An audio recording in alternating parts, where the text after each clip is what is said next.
simpler but yet very difficult to treat fracture and very uncommon actually. So this is a 68-year-old male, chronic smoker, hypertensive and having cardiac issue. Ejection fraction is 40% and he had a fall at home, and this is what he has. So can somebody read this X-ray, like what kind of fracture?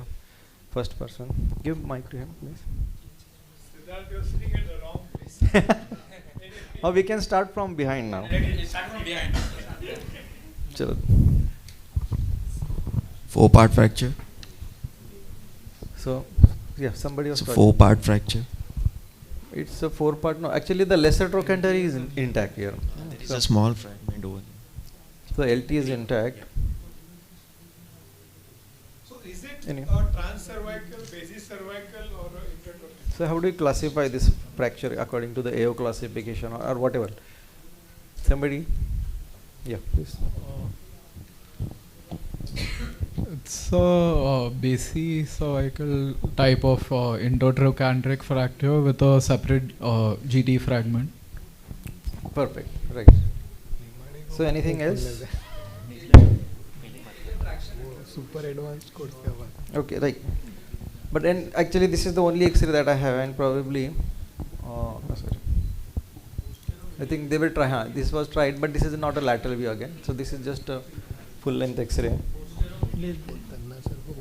What posterior media? Defect. Okay. Okay, right. But this is what I have, and on this X-ray only I did the procedure. So what is the best procedure for this particular fracture? Can you tell? Sorry, age? Replace it if it's the patient is older, or would you go for fixation? So at 68, I think fixation is a good option. Yeah. If it was See, because looking at his parameters, like his cardiac patient, his ejection fraction 40%, yeah. and his like lot of comorbidities he has. So I thought of doing some fixation only. So what type of fixation is suitable for this kind of basicervical fracture?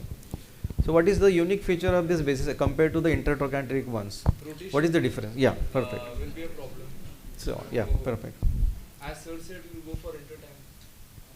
Okay.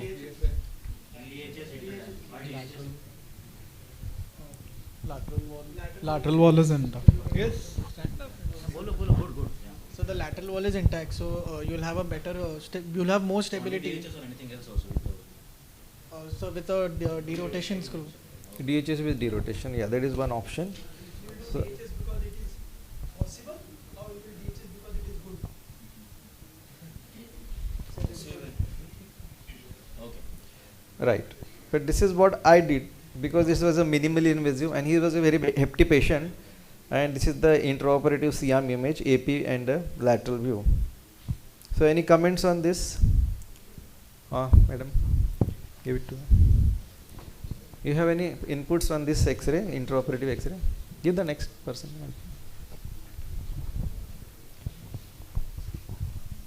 Are you happy with this, or you have any? I think, anything I think to it looks comment? okay. I think the nails are a little bit prominent, but otherwise it's okay. Yeah, prominent, that's fine. But about the reduction part in AP and lateral, Yeah, I think it's okay. that good. That looks good. Okay. So as I was telling, so I think posteromedial I'm not very much satisfied. I need another view, maybe. Okay. No, this is the lateral, true lateral view. In the little oblique view, I would say, because. Are you worried about that? Yeah, GT fragment plus also the LT fragment.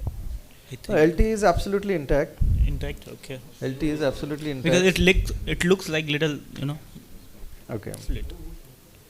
So this was the immediate post-op X-ray, and this patient was totally pain-free. I mean, he was very confident that he was doing active SLR, everything, and because looking at his, and he himself started loading.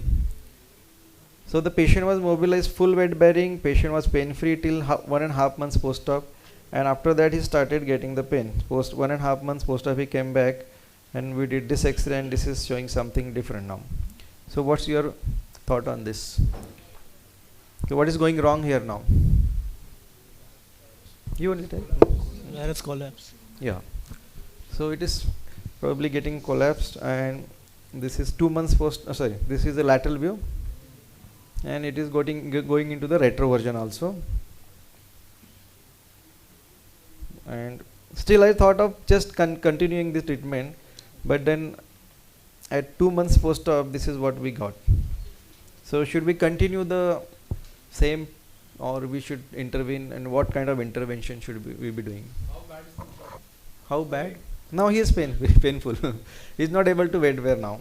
Earlier he was weight bearing fully, and he was very happy, very hefty patient, 100 kg. Implant breaks, you should remove it. And do what? Remove the implant and do reosteosynthesis, or Replace it. Straight away go with THR. THR? Okay. See, his ejection fraction now is still reducing. I mean, the cardiac condition, now his 2D echo showed 38% ejection fraction. But fracture itself is a comorbidity. Fracture Yes. itself is a morbidity. Correct. Any thoughts? What went wrong in the initial fixation? Everybody was happier. What do you think was wrong? If you have to do the surgery all over again, what differently would you have done? So primarily, It was the posterior-medial combination. correct. No, none It of is us. saying at this point, how many of us would fear that it might No. fail at some? AP it is perfect. It is perfect. So this was the improper lateral view. So this fracture itself is inherently unstable actually, the basic cervical pattern itself. So you should be very watchful on like what kind of fixation you are doing and whether really it is going to survive. Sorry? No, that is one point I just wanted to add. So I made it a static implant. I put a top nut and just locked it. That means the whole construct was now like a Jewett nail. And then on the top of that, the patient started weight bearing. Because when Weight- we start, we want to we make it static. We don't want them to weight bear, right? Bit, right. So Correct. he just said that he made it static at the end of the surgery. What does that mean? I mean, how do you make this construct static? The top. The top screw so that the blade won't Yeah, back up. correct. So how does that matter? I mean, do you do that for every case or? No, mainly simple fracture and fracture where there is a good totally we are agreed that it is best reduction where we do. So I think it would depend on the amount of compression you have gotten on table and see what the reduction in compression is on table. If you are very happy with it and it is a stable, reduced, compressed fracture, then you would lock it statically so that you don't want any more compression to happen and you don't want any more of that backing out of the screw or that to happen at that point.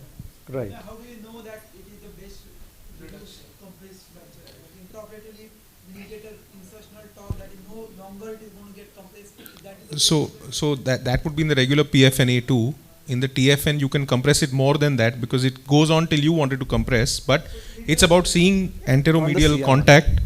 on radial. On Correct. the CM, yes. Yes. Correct.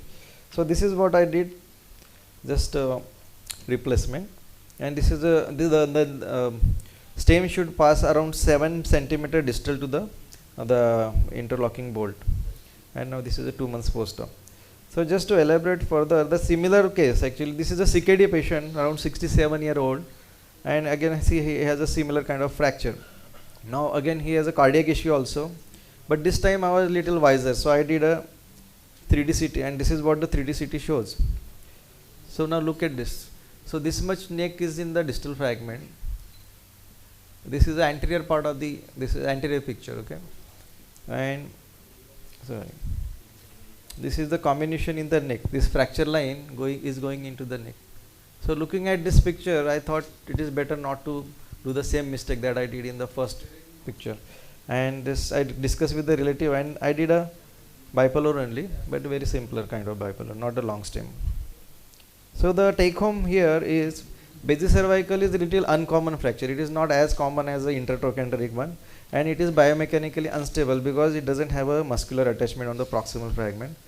And there is a lot of controversy still in the literature, like what is the best implant for the basicervical. Like Pradeep said DHS with derotation, somebody says PFN.